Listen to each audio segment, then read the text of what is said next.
What's up, doers? This is Bob here with the Marincess deck profile. Let's just get right into this. Alright then, so we'll start with our main deck. Triple Tang,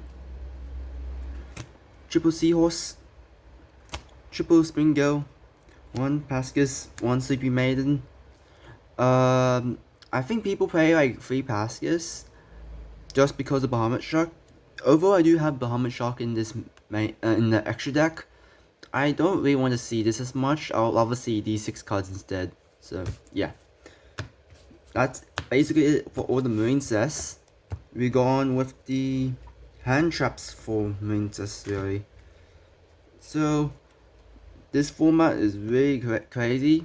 So I have to play the triple nib, triple contact C, triple ash, triple imperm, and I guess you can say Marincess Wave is also a hand trap. So yeah, these are all the 13 hand traps that I play. You could play Effect Favor, but then the matchups with Branded and Castillo is just so great that you can just run Contact C and not worry about it. And Nib is just be like the all cards, hit everything, and yeah. And then we just get on with the spell cards very quickly. So, 1 Marincess Battle Ocean, 2 Silent Mining, not 3 because it's a hard once per turn, and drawing 2 of these is kind of just sucks. So, although you can discard 1 or other, if you draw, or however, if you have 3 of them, yeah, you're still screwed either way. So yeah, 2 dives, not 3. I was thinking of having 3, but then you require a Battle Ocean on the field. Maybe my opinion can change later to have 3 dives or not. But yeah, I'll just stick it at 2 for now, because the rest of the cards I have is 2 Desires to draw a lot, Triple Tactics to draw and check your opponent's hand so that you can't get hand trapped or nibbed by. Triple Eclipse because it's such a good card against so many decks at the moment. 2 crossouts and the 1 Call by the Grave. So I didn't know what else to put, so I just chucked in Designators just for the nibs and stop getting hand trapped and stuff. And maybe the random Eclipse somewhere, who knows, it could happen. So yeah, that's basically it for the main deck. Let's just get on with the extra deck real quick. So 1 Argonaut, 1 Bubble Reef, always good. I always summon Argonaut rather than Bubble Reef. Bubble Reef is a bit rare to see because most of the time I kind of am afraid that your opponent will just use spell traps.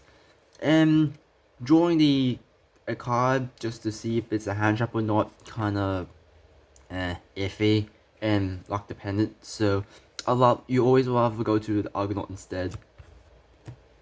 1 Core Triangle just for the Trap Searcher, and it also has a really good effect. The second effect to special summon 2 Link Marincess, so even if your opponent breaks through your board, you can just recover straight away with Triangle. Marincess has a lot of good ways to recover as well. 1 Marble Rock for recovery. Don't really use its second effect. I don't think I ever used it at all. 1 Crystal Heart, good card with Battle Ocean. Splash Mage, I don't know, an alternative way to do your combo at some point. It's a bit rare of me to see this card, so don't really play it. 1 and Cold, nope, not 1, 2 Cold Anemone, good card. 2 Slug, 2 Sea Angel. People play 1 Sea Angel, but I play 2 just to either recover or to extend my plays next turn, which that usually happens most of the time.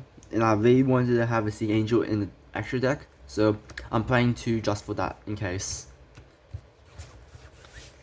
And then these 2 cards, the Bahamut package with Toad. There's a few problems with running this sometimes.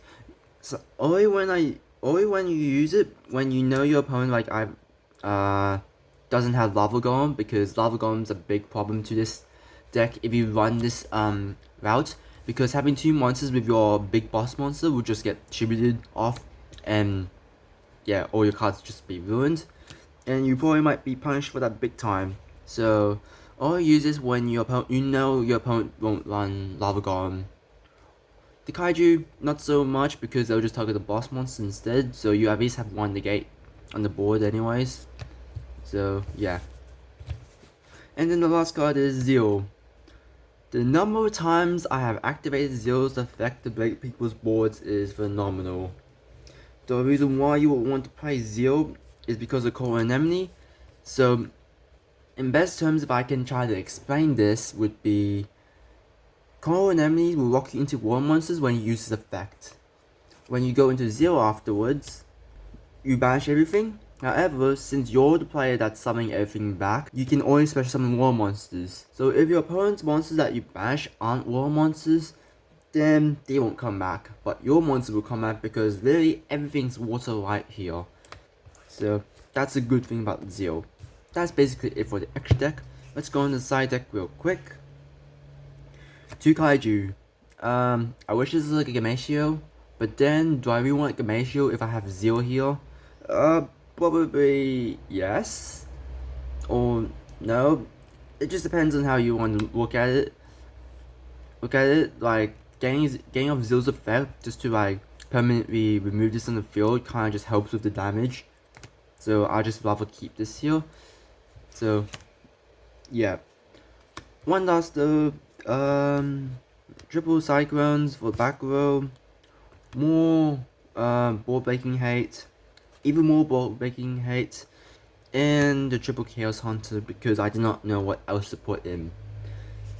So yeah, that's basically it for the side deck, and that's basically it for this deck profile. Bye.